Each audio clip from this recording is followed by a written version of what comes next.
Right, so commuters have been biting the bullet now for the past 20 days. Let's give you some useful perspective on these wage talks. Reporter-producer Michael Marillier is working that angle for Newsday.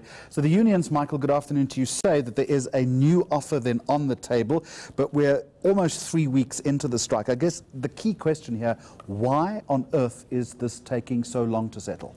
Well, as you'll see, Jeremy, we've seen a massive ebb and flow when it comes to the offers and the demands from the unions. I want to take you back to that first demand, which was tabled by the unions. That was 12%, Jeremy.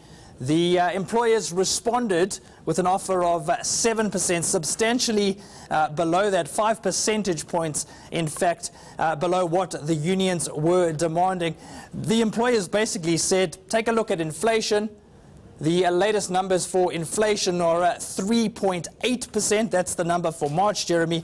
And they said, well, our offer is actually substantially higher than inflation. 12% is simply out of the question. They later offered a wage hike of 8%, Jeremy, for the first year, and then 8.5% in the second year. What we understand now is that the bargaining council has proposed that they find some sort of a middle ground. So that would mean, Jeremy, 8.75% in 2018, and if we take it back a little bit, 8.25% in 2019. So the bargaining council now trying to act as a sort of mediator and try to get these wage talks back on the table. But really, what it centers around, Jeremy, is a fundamental difference when it comes to what constitutes a decent wage. The unions are saying inflation isn't really a factor. We're coming off a low base. We simply want a decent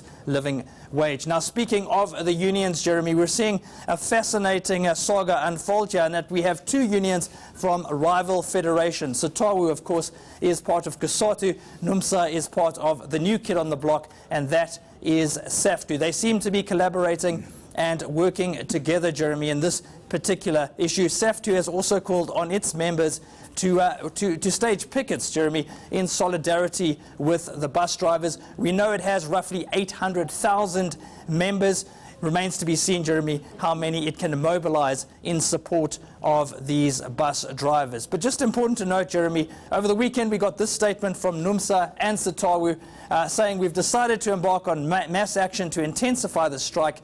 We're calling on all community and progressive organizations to join us. So it's a bit of a call to action, Jeremy, as we enter day 20 of this bus strike. It remains to be seen whether that mass action will go ahead as this new offer is tabled potentially tomorrow. And in the meantime, frustration levels continue to increase, and it's almost impossible for so many thousands of South Africans to get to and from work. Michael Marillier, thank you very much indeed, tracking the wage battle in the bus sector for us. He'll be back later with some more numbers.